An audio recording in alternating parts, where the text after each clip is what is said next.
Frank Morris, um prisioneiro com um histórico de várias fugas, é mandado para Alcatraz, a penitenciária de segurança máxima mais brutal e infame dos Estados Unidos, para cumprir o resto da sua sentença. Morris logo percebe o quanto o local é desumano e entra em conflito com seu cruel diretor. Farto com a vida em Alcatraz, Morris e 2 irmãos planejam o impensável, uma fuga da ilha.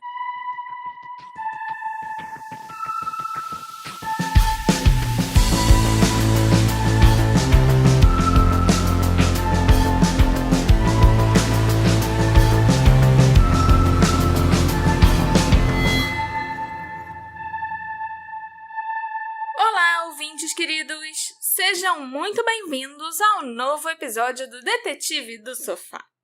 Eu sou a Marcela, a host desse podcast, e alguns de vocês devem ter notado que o trailer desse episódio nada mais é do que a sinopse de um filme de 1979, estrelado pelo Clint Eastwood, chamado Fuga de Alcatraz. Apesar de ser a sinopse do filme, funcionou perfeitamente como o trailer desse episódio do podcast, em que eu vou falar sobre a história real por trás desse clássico do cinema. E eu juro que eu não vou ficar falando sobre o filme. Esse não é um episódio armadilha sobre cinema. E eu também não vou mencionar o Clint toda hora nesse episódio, apesar de que mencionar o Clint nunca é demais. Entendi, Marcela. Aqui é o Alexandre, e eu quero dizer que eu acho que eu já vi esse filme. Que bom!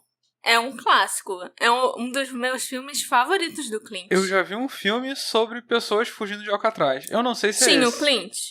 Aí que tá. Quando eu vi, eu era novo demais e não tinha noção de quem é Clint, sabe? Se eu visse na rua, eu não ia reconhecer.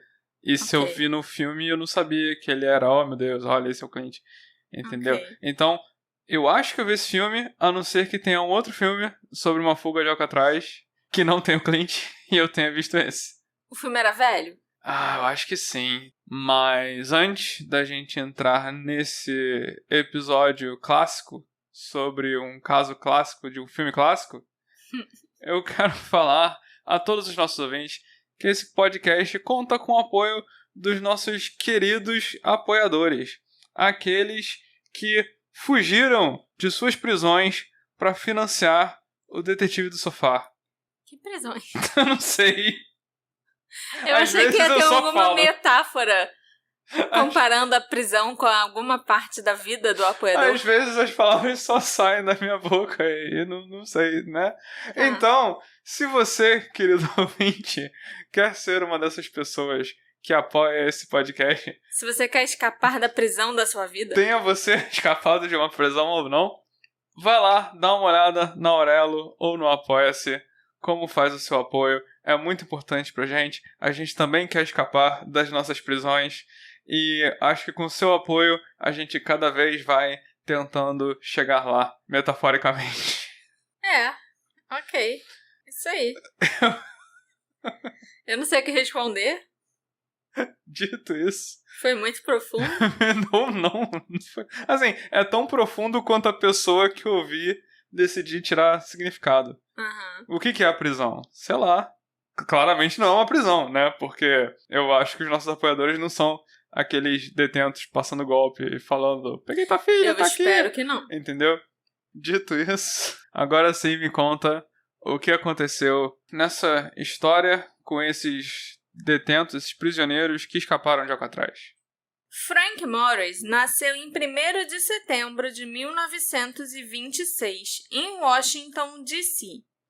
Órfão aos 11 anos, ele passou o resto da sua infância e adolescência em lares adotivos. O Frank foi condenado por seu primeiro crime aos 13 anos, e no final da adolescência foi preso por vários crimes que vão desde posse de entorpecentes até assalto à mão armada. O Frank supostamente tinha uma inteligência acima da média, com um QI de 133. Ele cumpriu pena na Flórida e na Geórgia e depois escapou da penitenciária estadual da Louisiana enquanto cumpria uma pena de 10 anos por assalto a banco. Ele foi recapturado um ano depois, enquanto cometia outro roubo, e foi enviado para Alcatraz em 20 de janeiro de 1960 como o preso de número AZ-1441.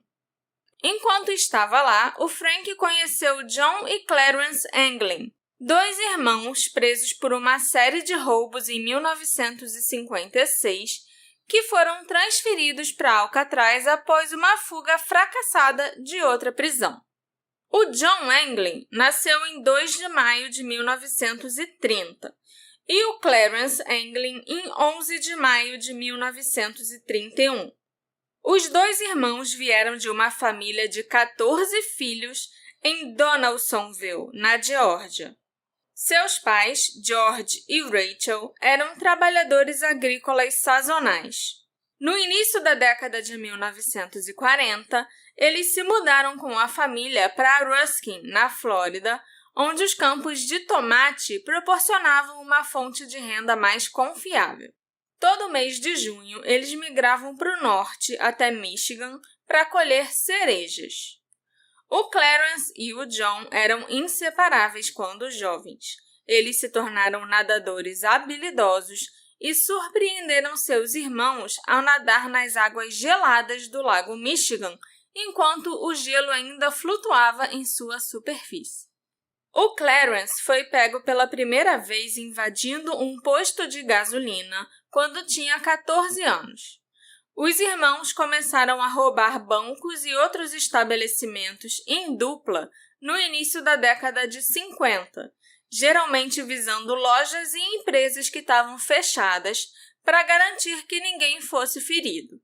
Eles alegaram que usaram uma arma apenas uma vez durante um assalto ao banco, e a arma era até de brinquedo. Em 17 de janeiro de 1958, os irmãos John, Clarence e Alfred Anglin roubaram o Banco de Columbia, no Alabama.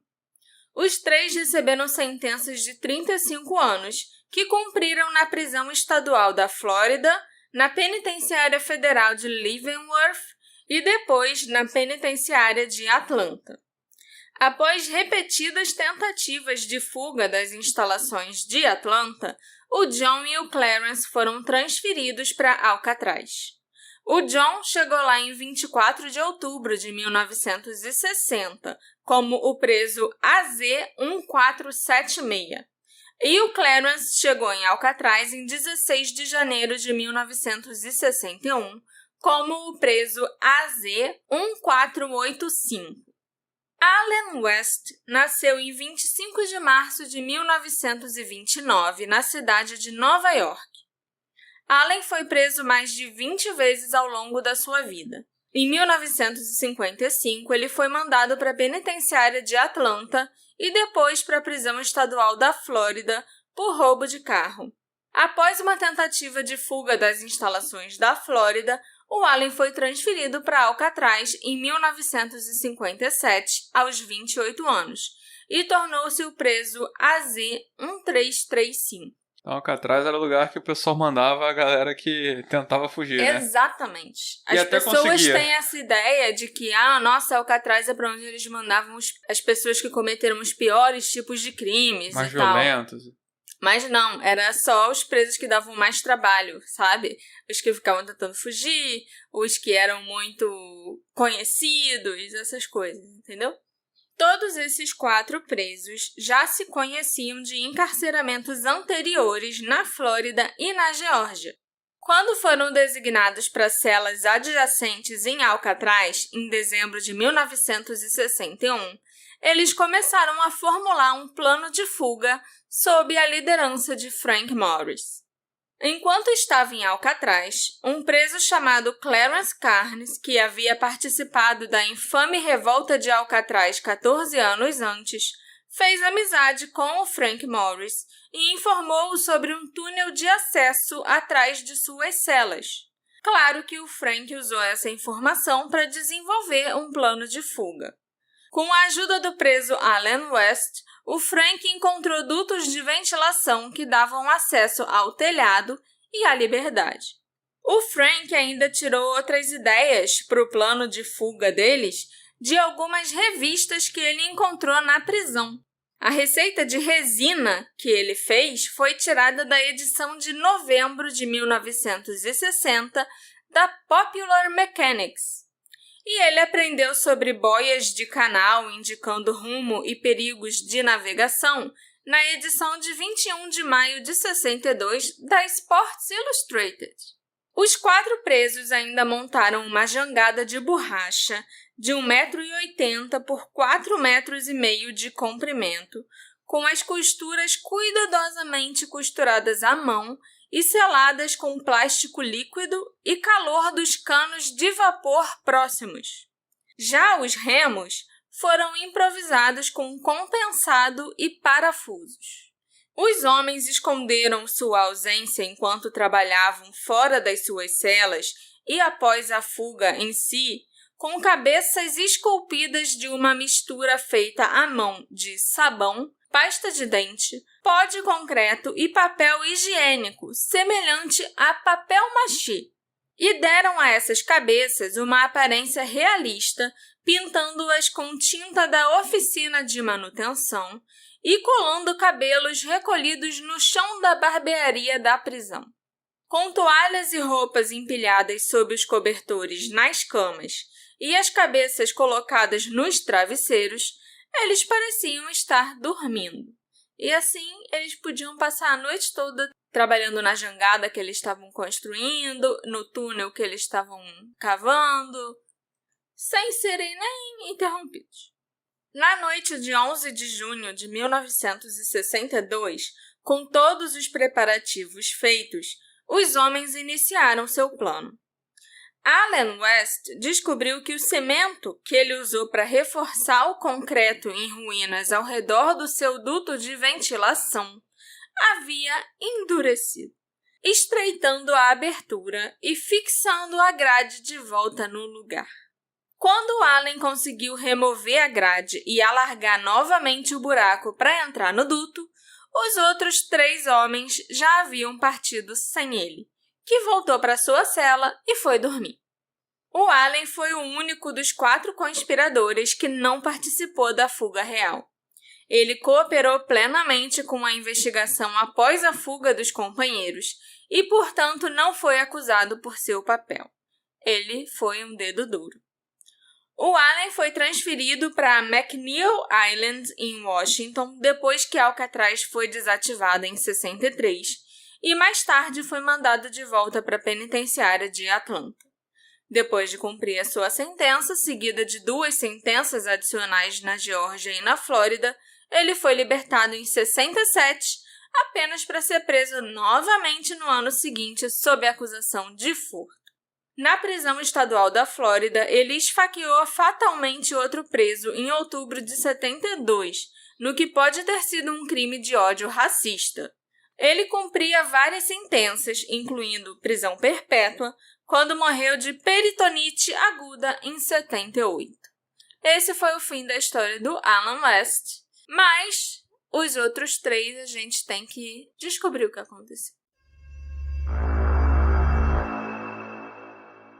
Em 11 de junho de 62, Frank Morris, John Anglin e Clarence Anglin subiram até o telhado da prisão de Alcatraz, desceram para o pátio e passaram pela cerca do perímetro que tinha quase 4 metros de altura. Na costa nordeste da ilha, perto da central elétrica, que era um ponto cego na rede de holofotes e torres de armas da prisão, eles inflaram a jangada com uma sanfona roubada de outro recluso e modificada para servir de fole. Peraí, mas ela não tocava, né? Não tocava mais, porque isso chamaria bastante atenção. Essa cena eu não lembro do filme. Não. Um guarda parado. Não, ela não tocava. Em algum momento depois das 22 horas, segundo a estimativa dos investigadores, os 3 embarcaram na jangada, lançaram-na na Baía de São Francisco e partiram. Os guardas de plantão até chegaram a ouvir um forte estrondo quando os 3 presos saíram do duto, mas nada mais foi ouvido e a origem do ruído não foi investigada. A fuga só foi descoberta na manhã de 12 de junho, devido ao estratagema bem-sucedido da cabeça de papel machê nos travesseiros. Várias agências militares e policiais conduziram uma extensa busca aérea, marítima e terrestre durante os 10 dias seguintes. Em 14 de junho, a Guarda Costeira encontrou um remo flutuando a cerca de 180 metros da costa sul da ilha Angel. No mesmo dia e no mesmo local, trabalhadores de um barco pesqueiro encontraram uma carteira embrulhada em plástico, com nomes, endereços, documentos e fotos de amigos e parentes dos irmãos Ainley. No dia 21 de junho, pedaços de capa de chuva que se acredita serem restos da jangada foram encontrados numa praia não muito longe da ponte Golden Gate. No dia seguinte, um barco-prisão recolheu um colete salva-vidas vazio feito do mesmo material a 50 metros da ilha de Alcatraz. De acordo com um relatório final do FBI, nenhuma outra evidência física foi encontrada. Em 17 de julho, um mês após a fuga, um navio norueguês, o SS Norfjell, avistou um corpo flutuando no oceano a 28 quilômetros da ponte Golden Gate. O navio não recuperou o corpo e não relatou o avistamento até outubro daquele ano. O legista do condado de São Francisco, o Henry Turkle, lançou dúvidas sobre a especulação de que o corpo poderia ser de um dos fugitivos, enfatizando a improbabilidade de que um corpo ainda estivesse flutuando na superfície do oceano depois de mais de um mês. Em vez disso, o legista propôs que o cadáver poderia ser de um homem chamado Cecil Herman, um padeiro desempregado de 34 anos que havia saltado da ponte Golden Gate 5 dias antes. Mas vários legistas de condados vizinhos contestaram a opinião do Henry Turkle, afirmando que era possível sim que os restos mortais pertencessem a um dos fugitivos. Nós nunca saberemos porque o navio achou o corpo e largou ele lá onde ele estava. Os investigadores do FBI anunciaram que a sua posição oficial de que, embora fosse teoricamente possível que os homens tivessem chegado à ilha Angel, as probabilidades de terem sobrevivido às correntes turbulentas e às águas geladas da Baía de São Francisco eram insignificantes. De acordo com o relatório final do FBI, Allen West, o comparsa, que ficou para trás, teria dito que o plano era roubar roupas e um carro assim que eles chegassem à Terra, mas nenhum roubo desse tipo foi relatado na Ilha Angel ou nas suas imediações. Alcatraz, cujo nome significa Ilha dos Gansos... Alcatraz significa Ilha dos Gansos? É. Que caído. O que você imaginava que seria? Era o nome próprio. Tipo, tá. Olha a minha prisão, o nome dela é Alcatraz. Nome maneiro. Ok. E não que, olha essa minha prisão, eu gosto muito de ganso. Então vou dar o nome dela de... O quê? Ilha dos Gansos? Ilha dos Gansos. Ilha dos Gansos. Pois é, fazer o quê? É isso?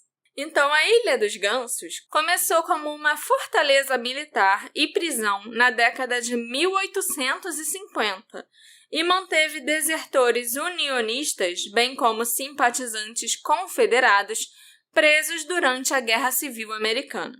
A ilha foi adquirida pelo Departamento de Justiça dos Estados Unidos em 1933 e o local foi inaugurado como penitenciária em 1934.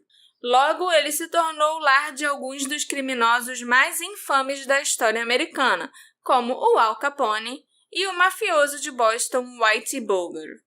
Ao contrário da percepção popular, a instalação não era explicitamente o local para onde eram mandados os criminosos mais perigosos da América. Alcatraz era mais um destino para os presos mais problemáticos do sistema correcional, como aqueles que frequentemente causavam brigas ou faziam múltiplas tentativas de fuga. Por exemplo, o Al Capone foi transferido para a prisão da ilha após acusações de ter subornado guardas prisionais em Atlanta para receber tratamento preferencial enquanto cumpria a pena por evasão fiscal. Embora o regime na ilha fosse rigoroso, especialmente no início da sua história, Alcatraz, na verdade, era vista como um destino relativamente atraente por alguns condenados devido às suas celas privadas. Em 16 de dezembro de 1962, o preso de Alcatraz, John Paul Scott, fez boias com luvas de borracha infladas e nadou uma distância de 5 quilômetros de Alcatraz a Fort Point, no extremo sul da ponte Golden Gate. Ele foi encontrado no local por um grupo de adolescentes e estava sofrendo de hipotermia e exaustão. Depois de se recuperar no Letterman Army Hospital, o John foi imediatamente devolvido a Alcatraz. John Paul Scott é o único caso documentado de um preso de Alcatraz chegando à costa nadando.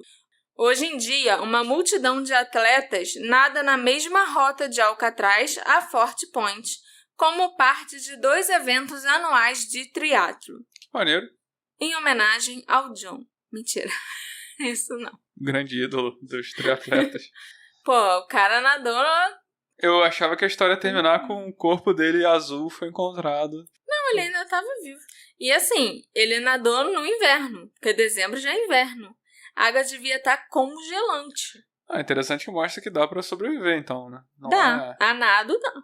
Essa fuga de 1962 ajudou a acelerar o eventual fechamento da prisão em 1963, porque desencadeou uma investigação que destacou os custos altos da manutenção contínua e os problemas estruturais do complexo.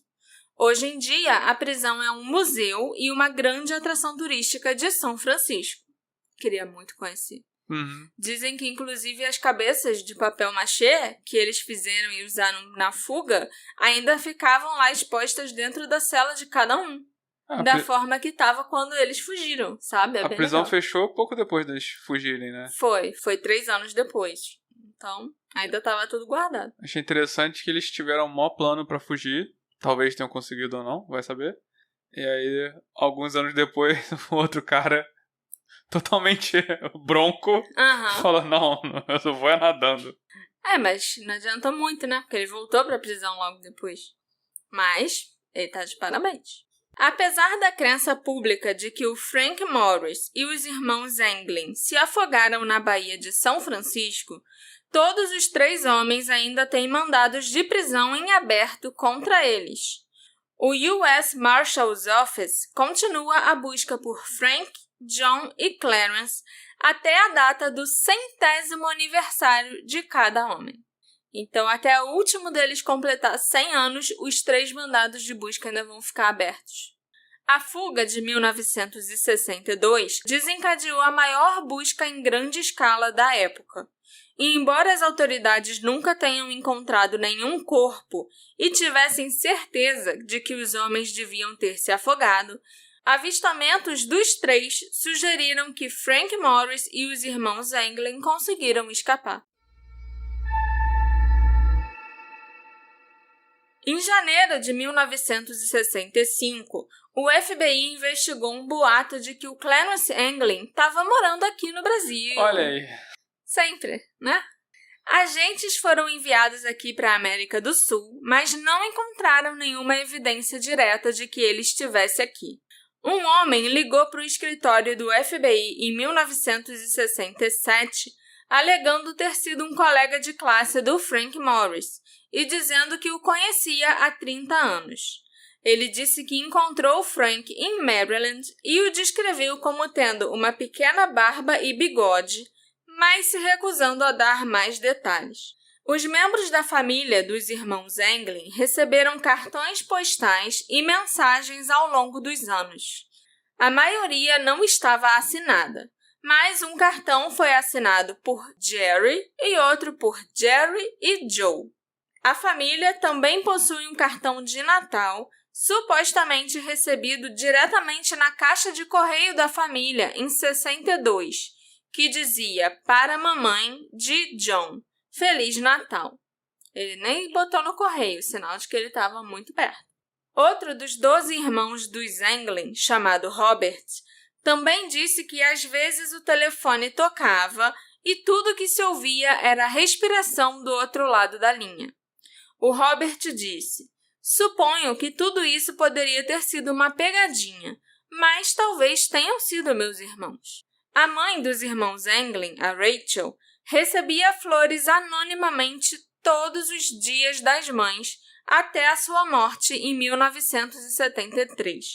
Quando duas mulheres muito altas e esquisitas, com maquiagem pesada, teriam comparecido ao seu funeral. Tem quem diga que essas duas mulheres eram, obviamente, o John e o Clarence disfarçados. Autoridades federais dizem que em meados da década de 60 e na década de 70, houve 6 ou 7 avistamentos relatados dos irmãos Anglin, todos no norte da Flórida ou na Geórgia. O Robert Anglin disse que, em 1989, quando o pai deles faleceu, 2 estranhos barbudos apareceram na casa funerária. De acordo com Robert, eles ficaram na frente do caixão, olhando para o corpo por alguns minutos. Eles choraram e então saíram. Claro que também especulam que esses homens barbudos eram o John e o Clarence.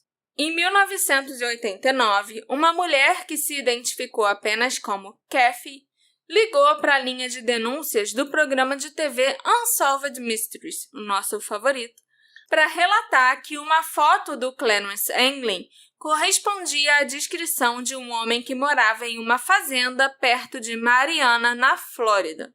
Outra mulher também reconheceu uma foto do Clarence e também ligou, dizendo que ele morava perto de Marianna. Ela identificou corretamente a cor dos olhos, a altura e outras características físicas do Clarence. Uma outra testemunha ainda afirmou que um esboço do Frank Morris tinha uma notável semelhança com um homem que ela tinha visto na mesma área. Robert Chetty, um policial de São Francisco, disse no Unsolved Mysteries que, à 1 da manhã de 12 de junho, viu um barco ilegal na baía perto de Alcatraz. Poucos minutos depois, o barco teria partido, passando por baixo da ponte Golden Gate.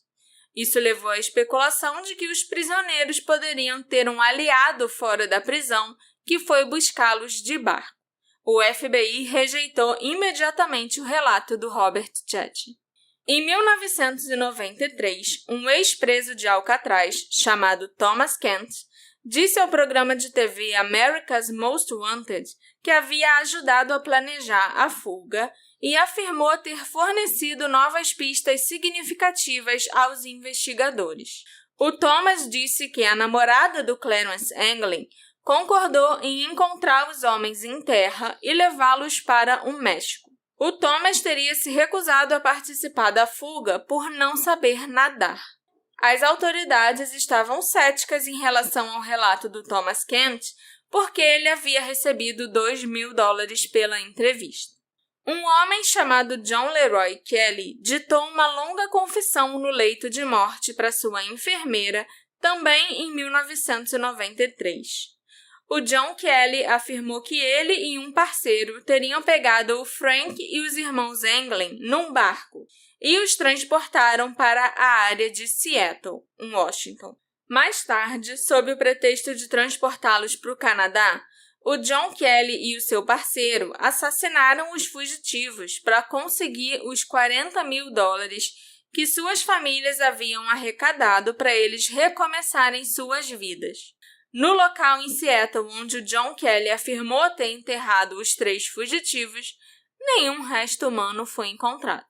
Um episódio de Mythbusters de 2003 do Discovery Channel testou a viabilidade de uma fuga da ilha de Alcatraz a bordo de uma jangada construída com os mesmos materiais e ferramentas disponíveis para os presos. Os caçadores de mitos provaram que era certamente possível que Frank, John e Clarence usassem as correntes para chegar a Marion Headlands, ao invés da ilha Angel, onde o remo foi encontrado. Um documentário de 2011 no National Geographic, intitulado Vanished from Alcatraz, relatou que, ao contrário do que o relatório oficial do FBI dizia, uma jangada foi descoberta na ilha Angel em 12 de junho de 62, um dia após a fuga, com pegadas saindo dela.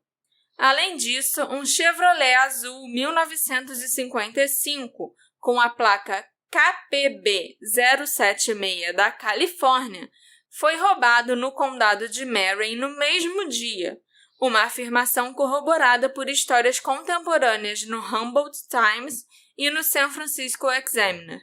No dia seguinte, um motorista em Stockton, na Califórnia, 130 quilômetros a leste de São Francisco, relatou à patrulha rodoviária que ele havia sido forçado a sair da estrada por 3 homens num Chevrolet azul.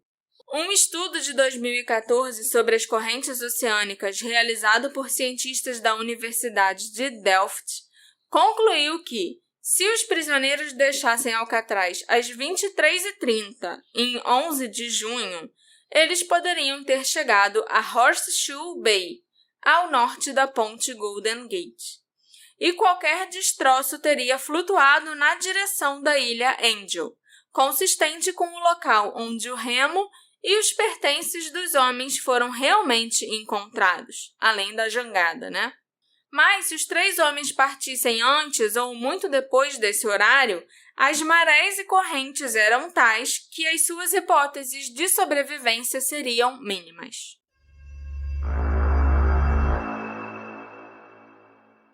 Nos últimos anos, surgiram várias pistas que sugerem que pelo menos alguns dos homens sobreviveram à fuga. Em 2011, Bud Morris, um homem idoso que afirmava ser primo do Frank Morris, apresentou-se e disse que já tinha entregado subornos aos guardas de Alcatraz algumas vezes. Ele também afirmou ter encontrado o Frank num parque de São Diego logo após a fuga. A filha do Bud, que na época tinha 8 ou 9 anos, também disse que esteve presente nesse encontro com o amigo do pai chamado Frank, mas ela nem sabia na época sobre a fuga da prisão, afinal ela só tinha 8 ou 9 anos. Mas não se sabe se a história do Bud foi corroborada ou não, né? Se o FBI ou a polícia conseguiu confirmar que isso era verdade. Em 2012, 2 irmãs do John e do Clarence Anglin, juntamente com 2 de seus sobrinhos, anunciaram publicamente que acreditavam que os irmãos haviam sobrevivido à tentativa de fuga. Eles alegaram ter recebido telefonemas e cartões de Natal dos irmãos, como vocês já sabem. E num documentário do History Channel de 2015, foi revelado que a caligrafia de alguns dos cartões de Natal realmente correspondia à caligrafia de um dos irmãos. Infelizmente, não se pode afirmar com certeza se aqueles cartões foram escritos e entregues antes ou depois da fuga, porque embora a caligrafia tenha sido verificada como sendo dos irmãos Anglin, nenhum dos envelopes continha carimbo postal, de modo que os especialistas não puderam determinar quando eles foram entregues. Nesse mesmo documentário do History Channel, um amigo da família Anglin, chamado Fred Breezy, que cresceu com o John e o Clarence, afirmou tê-los reconhecido no Rio de Janeiro em 75. Daqui a pouco vai falar, ele tava andando no Meia. Tava aqui no Meia, é. O Fred até tirou uma foto dos 2 irmãos parados ao lado de um grande cupinzeiro. E eu vou postar essa foto no nosso Instagram. Outras fotos tiradas pelo Fred mostravam uma fazenda brasileira que supostamente pertencia aos 2 irmãos. Peritos forenses que trabalharam para a família confirmaram que as fotos foram tiradas em 1975 e afirmaram que os 2 homens eram mais do que provavelmente os irmãos Anglin, embora a idade e o estado da foto e o fato de ambos os homens estarem usando óculos escuros dificultassem esforços para tomar uma decisão definitiva.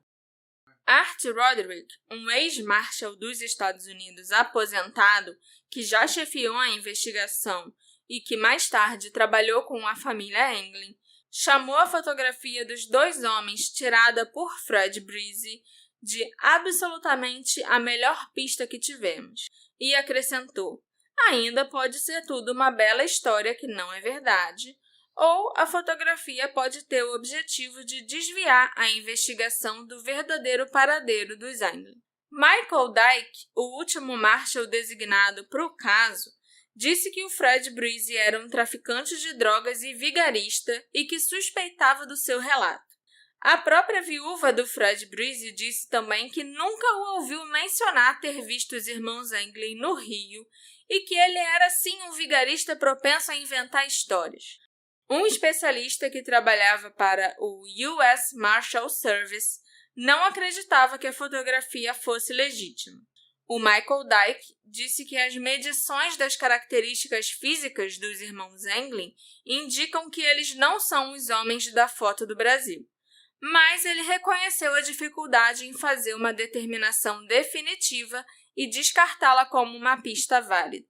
Em janeiro de 2020, uma agência irlandesa e especialistas em inteligência artificial da Identity usaram técnicas de reconhecimento facial para concluir que os homens na foto eram, sim, o John e o Clarence Anglin. Olha aí, no Rio de Janeiro. No Rio de Janeiro. Pode estar no nosso prédio. Aquele velhinho chato da reunião de condomínio, pode ser ele. Será? Em 2018, o FBI revelou que o Departamento de Polícia de São Francisco havia recebido uma carta em 2013, supostamente de um dos fugitivos. A carta dizia, em parte: meu nome é John Anglin. Escapei de Alcatraz em junho de 62 com meu irmão Clarence e com Frank Morris. Tenho 83 anos e estou em péssimo estado. Eu tenho câncer. Sim, todos nós conseguimos naquela noite, mas por pouco. A carta também afirmava que o Clarence Anglin havia morrido em 2008 e que o Frank Morris morreu em 2011.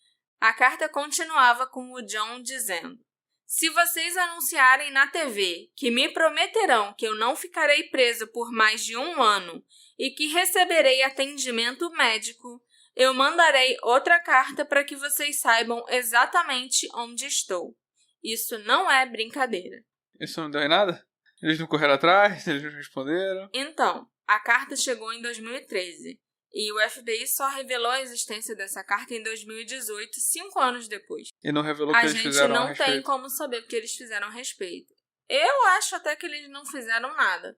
Assim, claramente nenhum pronunciamento na TV foi feito e é muito provável que o John, ou seja lá quem for, não tenha escrito de novo, né? Mas não, a gente eu não também sabe. Acredito que pode muito bem ser uma pessoa desesperada precisando de atendimento médico. Porque lá nos Estados Unidos é complicado. Então aí inventa qualquer coisa pra ver se consegue um tratamento, vai saber. Estranho. Os US Marshals, a única agência que ainda investiga o caso hoje em dia, disseram que o FBI examinou a carta em busca de digitais e DNA, além de fazerem análises de caligrafia, mas os resultados foram inconclusivos. Numa declaração à estação de rádio KPIX5, o US Marshal Service disse: não há absolutamente nenhuma razão para acreditar que qualquer um desses homens tenha mudado seu estilo de vida e se tornado um cidadão cumpridor da lei após a fuga. A família dos irmãos Anglin só ficou sabendo da existência dessa carta em 2018, quando ela foi divulgada publicamente. E os sobrinhos do John e do Clarence acreditam que a carta realmente foi enviada pelo tio e que os investigadores guardaram a carta por 5 anos, basicamente deixando o John morrer de câncer antes de divulgá-la. O Robert Anglin disse aos membros da sua família antes da sua morte em 2010 que ele esteve em contato com o John e o Clarence de 1963 até aproximadamente 1987. Os membros sobreviventes da família, que disseram não ter ouvido nada desde que o Robert perdeu contato com os irmãos em 87, anunciaram planos de viajar para o Brasil para realizar uma busca pessoal. Mas o Art Roderick alertou que os irmãos, caso fossem encontrados ainda vivos, poderiam ser presos pelas autoridades brasileiras, porque a fuga de Alcatraz continua sendo um caso aberto da Interpol. Quem ia ser preso são os irmãos fugitivos, Isso. não os familiares que só vieram conhecer o Brasil. Isso, os dois irmãos, o John e o Clarence, né? Em um episódio de 2019 da série Mission Declassified, o jornalista investigativo Christoph Putzel corroborou grande parte das informações divulgadas pelo FBI e por outras fontes, incluindo o fato da jangada ter sido encontrada na ilha Angel. Ele citou vários relatos mencionando um Chevrolet azul com a mesma descrição daquele roubado após a fuga, avistado em Oklahoma, Indiana, Ohio e Carolina do Sul, onde 3 meses após a fuga, 3 homens que correspondiam à descrição dos fugitivos tentaram adquirir uma residência na floresta. O livro de J. Campbell Bruce, Escape from Alcatraz, de 1963, documenta a fuga do Frank Morris, do John Anglin e do Clarence Anglin, junto com outras tentativas de fuga ao longo dos 29 anos em que a ilha de Alcatraz serviu como prisão. Também existe o filme maravilhoso, do qual eu roubei a sinopse. Gostou? Roubei Alcatraz. Chamado Fuga de Alcatraz, de 1979, onde o Clint interpreta o Frank Morris. Eu, inclusive, recomendo para todo mundo, mesmo depois de escutarem o episódio já sabendo da história toda, porque o Clint é muito sensacional. Uma curiosidade interessante, essa especialmente pro meu maridinho, é que na segunda temporada da série Loki, é revelado que o personagem recorrente Casey, que trabalha na TVA e é interpretado pelo ator Eugene Cordeiro, é uma variante temporal do Frank Morris. Você lembra disso? Eu lembro disso, eu peguei isso. Eu peguei essa referência quando eu vi. Tem uma cena da série em que o Loki viaja de volta no tempo exatamente para a fuga de 62, quando o Casey, ou Frank, né, tá escapando junto com os irmãos Anglin, que na série são interpretados pelos 2 diretores do episódio, o Justin Benson e o Aaron Moorhead. A gente vê os 3 saindo da prisão até que o Loki dá um daqueles tilts e é mandado para outra linha do tempo. Mais tarde, no mesmo episódio, o Loki volta até lá e leva o Casey embora pra TVA, e foi assim que o Frank Morris conseguiu fugir e ficar tão bem escondido até hoje, amor. E lembrando do Loki, ele também fez aquela piadinha com o cara do avião. D.B. Cooper, né? Sim. Isso foi, acho que, na primeira temporada. Sim. Saindo da ficção e voltando para a realidade, você sabia, Alexandre, que teve outra fuga de Alcatraz que pode ou não ter sido bem sucedida? É a fuga de Schrödinger. Theodore Cole e Ralph Rowe eram ladrões de banco em série com talento para escapar, o que os levou à infame prisão em 1935. Depois de 2 anos lá dentro, eles decidiram que queriam ir embora. O Ralph estava esperando a sua execução ser marcada, enquanto o Theodore estava cumprindo uma sentença muito longa, se eu não me engano, de prisão perpétua. Então esses 2 realmente não tinham nada a perder, né? Em 1937, eles traçaram um plano de fuga. Eles começaram a cortar as grades de uma janela na mat shop da prisão, onde eles trabalhavam. O que é uma mat shop? Nesse local, pneus eram triturados e transformados em esteiras para a marinha. E depois de dias cortando e disfarçando os cortes das grades com esmalte e graxa, eles resolveram fugir. No dia 16 de dezembro de 1937, quando um dos nevoeiros mais intensos que já aconteceu em São Francisco cobriu a área da baía e deixou a visibilidade quase zero, os 2 internos quebraram o vidro da janela com uma chave inglesa roubada e se dirigiram até o portão com pneus e botijões de combustível.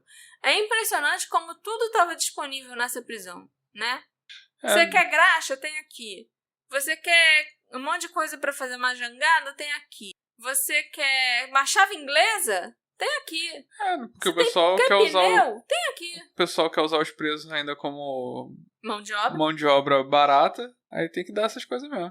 Eles quebraram o portão e seguiram para a água, onde provavelmente flutuaram em jangadas improvisadas com os pneus velhos e tambores de óleo. O rastro deles desapareceu naquele momento. Uma busca exaustiva na ilha não revelou nenhuma evidência de que a dupla tivesse chegado ao continente. Os funcionários da prisão presumiram que Ralph e Theodore se afogaram ao tentar chegar no continente. Pouco depois da fuga, no entanto, os departamentos de polícia registraram vários relatos de avistamentos dos homens. Uma onda de crimes na área de Seminole, no Oklahoma, em 1938, está supostamente ligada aos dois, depois que um motorista de táxi foi baleado enquanto era sequestrado para um assalto a banco. Outros avistamentos em torno de Shawnee e Miami, no Oklahoma, foram relatados, mas Ralph e Theodore continuaram a fugir das autoridades. E, em 1941, um artigo do San Francisco Chronicle observou que os dois viviam bem na América do Sul de novo, mas esses dois não estavam no Brasil, eles estavam no Peru e no Chile. Mas, infelizmente, as chances de escapar nesse caso eram extremamente pequenas. No inverno, a temperatura da água estaria quase mortalmente baixa, entre 7 e 14 graus Celsius.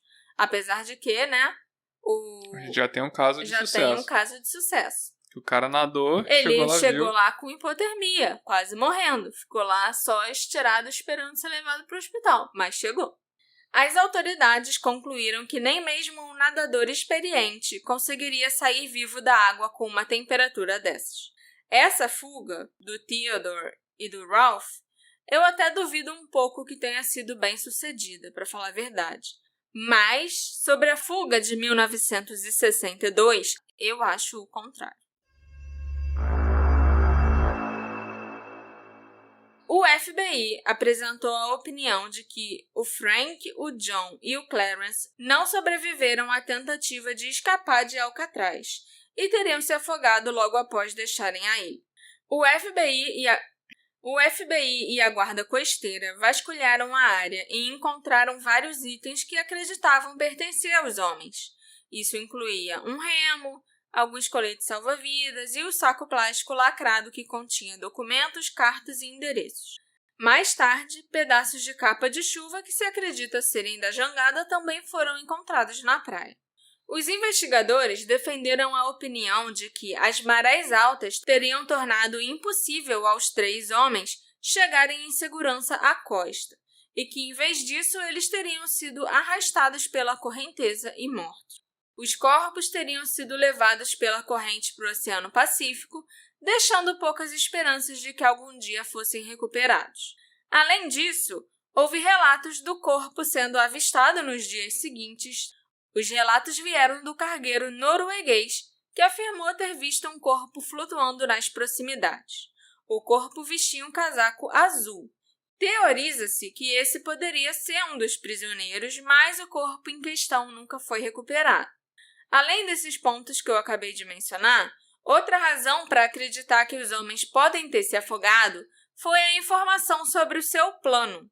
Segundo o Allen West, o cúmplice que não conseguiu fugir, os 3 pretendiam chegar à costa da ilha Angel e tinham combinado de roubar um carro e roupas logo após chegarem na ilha. Apesar disso, segundo o relatório oficial do FBI, não houve relatos de roubo de carros ou roupas nos dias seguintes à fuga naquele local, na Ilha Angel. Isso pode indicar que os homens não conseguiram chegar à costa. Apesar das autoridades acreditarem que eles morreram, vários familiares se manifestaram e insistiram que os seus parentes sobreviveram naquela noite. De acordo com especialistas em marés, havia uma probabilidade deles terem sobrevivido caso tivessem saído da ilha entre 23h30 e meia-noite. Uma evidência de que eles podem ter partido por volta desse horário vem da informação de que a última balsa de passageiros deixou um cais próximo à meia-noite da noite da fuga, e um cabo elétrico de 37 metros foi relatado como tendo desaparecido daquela doca. Existe uma teoria de que os fugitivos podem ter usado o cabo para prenderem a jangada a essa balsa. assim chegando no continente. Uma das teorias mais populares é que eles vieram aqui para o Rio de Janeiro.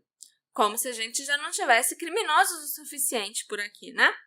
A família também relatou ter recebido cartões de Natal dos irmãos e que eles poderiam ter comparecido ao funeral dos pais, disfarçados. Nós ainda temos a carta que foi enviada ao Departamento de Polícia de São Francisco em 2013 e assinada por uma pessoa que afirmava ser o John Anglin.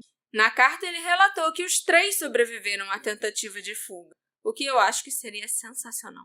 Eu acredito que a carta deve ter sido enviada pelo John, sim. Talvez eu esteja torcendo muito para eles terem escapado e eu tô com uma visão bem enviesada para essa teoria, eu admito. Mas eu acho que tem muitos avistamentos e outros elementos nessa história que parecem bem incríveis. Eu acho que eles podem até ter dado uma informação falsa para o Allen West e talvez até para o Frank Morris. E que, na verdade, eles nunca tiveram a intenção de ir para a Ilha Angel. Porque assim, se eu estivesse fugindo da prisão com a minha irmã e outras 2 pessoas em quem nós 2 não confiamos totalmente, mentir sobre a localização pretendida seria um bom plano. Caso alguém se acovardasse no último minuto ou fosse pego durante a fuga, eles, sem saber, dariam informações falsas. É possível também que eles tenham mudado o plano quando viram que o Allen West tinha ficado para trás e que não ia conseguir fugir com eles. Talvez eles soubessem que, já que o Allen ficou, ele vai tentar negociar com as informações que ele tem. Então, não vamos seguir o plano que a gente tinha combinado com ele, vamos para outro lugar, vamos para outra ilha, ou para, sabe? Ou quem sabe o Allen não quis falar esse detalhe. Também, pode ser. Outra possibilidade é que a corrente marítima tenha desviado a jangada da rota original, caso eles realmente pretendessem aportar na Ilha Angel, e que eles tenham ido parar em outro lugar. Os Mythbusters construíram uma jangada usando as mesmas capas de chuva e cola que os fugitivos teriam usado e eles conseguiram chegar à costa.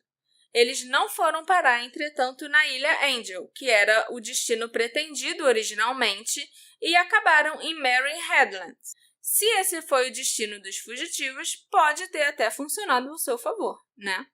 As pessoas também não pensam na quantidade absurda de adrenalina que deve ter bombeado através do sangue desses 3 homens e que com certeza pode ter contribuído para o seu sucesso. Os irmãos Anglin cresceram perto dos pântanos e conviveram com a água desde a tenra idade. O John e o Clarence eram excelentes nadadores, sabiam fazer e usar jangadas muito bem e sabiam ler e navegar nas marés e correntes. O que o Frank Morris trouxe para a mesa foi um QI de 133. Tudo isso representava uma boa chance deles chegarem à costa. A carteira e os documentos protegidos em plástico podem ter caído acidentalmente na água ou podem até ter sido jogados de propósito para que se acreditasse que os 3 tinham morrido, tinham caído na água. O Frank Morris era bem inteligente, então é provável que ele pensasse em deixar pistas falsas. É possível também que o FBI tenha mentido e tentado encobrir a fuga, provavelmente para proteger a reputação de Alcatraz e a sua própria reputação. É isso que eu acredito, sabe? Não necessariamente o FBI, sim, mas as pessoas por trás da prisão, os diretores. Com certeza. Porque me parece uma prisão que você falou, ela era muito cara, eu imagino. Sim. A logística disso. Porque nessa prisão custava $10 por dia para manter cada preso vivo. E em outras prisões dos Estados Unidos, tipo a prisão de Atlanta, na Geórgia, custava $3 por preso por dia. Uhum. É uma diferença absurda. É mais do que o triplo do custo de manutenção só de cada preso, né? Não tô nem falando do custo de manutenção da ilha em si. E você tem essa prisão que é uma novidade pra mim, não era usada como uma prisão de segurança máxima, os piores criminosos, Sim, né? a prisão impenetrável. Então era uma prisão cujo trunfo dela era ser impenetrável. Ela tá numa ilha e vão mandar pra cá os... Era isso que justificava a existência dela. Então a partir do momento que foge 3 caras... E aí... Não, mas olha só, ninguém sabe o que eles viram. Tem uns relatos aqui e ali, mas... deixa pra lá. Eles fugiram, mas com certeza não sobreviveram. sabe? Ignorando vários relatos, várias outras possibilidades e tal. Eu entendo isso. E aí, logo depois, um cara consegue fugir nadando. E ele sobrevive, foi encontrado por testemunhas. Sim. Aí todo mundo pô, não é tudo isso, né? Então, não justifica esse gasto absurdo se ela não cumpre o que ela se propõe. Tanto que meses depois, o Robert Kennedy, que na época era o senador, foi quem assinou lá o decreto para fechar a prisão de Alcatraz. Ela não durou, acho que nem 6 meses depois dessa fuga a nado, né? Eu super acredito nisso, que rolou aí uma tentativa de encobrimento e tal. Tem quem acredite que a família Englund sabe muito mais do que o público foi informado até agora, e que o que nós estamos vendo se desenrolar nesses últimos anos é apenas um vislumbre do que está por vir. A família pode ter um plano específico para ir revelando tudo o que sabe aos poucos, até conseguir trazer os irmãos de volta para os Estados Unidos, né? Ou de volta, pelo menos, para sua terra natal, para o seu estado, para sua cidade natal, para que eles possam ser enterrados junto com o resto da sua família. Porque eu já parto do princípio que eles morreram agora, né? Não que eles morreram naquela época, mas a essa altura, eu acho que os 3 já estão mortos, o Frank, o John e o Clarence. E eu acho que tudo isso que a família vem revelando nesses últimos anos, de carta, de avistamento, de foto, é parte, sim, desse plano de, olha, a gente tinha umas pistazinhas que eles estavam vivos. Então, a gente sabia onde eles estavam ali no Rio de Janeiro. Então eles estavam não sei onde, e a gente ajudou eles a se esconderem esses anos todos. Tudo isso para trazer eles para ficarem enterrados junto com a família, né? Toda essa história é muito fascinante. Dos 36 presos que realizaram 14 tentativas de fuga ao longo dos 29 anos em que Alcatraz serviu como penitenciária federal, 23 foram recapturados, 6 foram baleados e mortos, 2 morreram afogados, e 5, o Frank Morris, o John Englund, o Clarence Englund, o Theodore Cole e o Ralph Rowe, estão listados até hoje como desaparecidos e provavelmente mortos / afogados. Esse episódio foi produzido graças à nossa querida apoiadora Sônia Liebman. De onde você escapou, Sônia, pra estar aqui apoiando a gente? Sônia, muito obrigada pelo seu apoio. Eu espero que você tenha curtido esse episódio, que você assista Fuga de Alcatraz com o Clint, caso você nunca tenha assistido, e que a gente te ajude a escapar das prisões que a sua vida tem. E se você quiser seguir o exemplo da Sônia e se tornar um apoiador do Detetive do Sofá, é só você acessar orelo.cc/detetive do sofá ou apoia.se/detetive do sofá. Tá certo? Deve estar. Se não tiver, vai no Google que deve conseguir. Isso aí. Os links estão lá na nossa bio, Orelo e Apoia-se.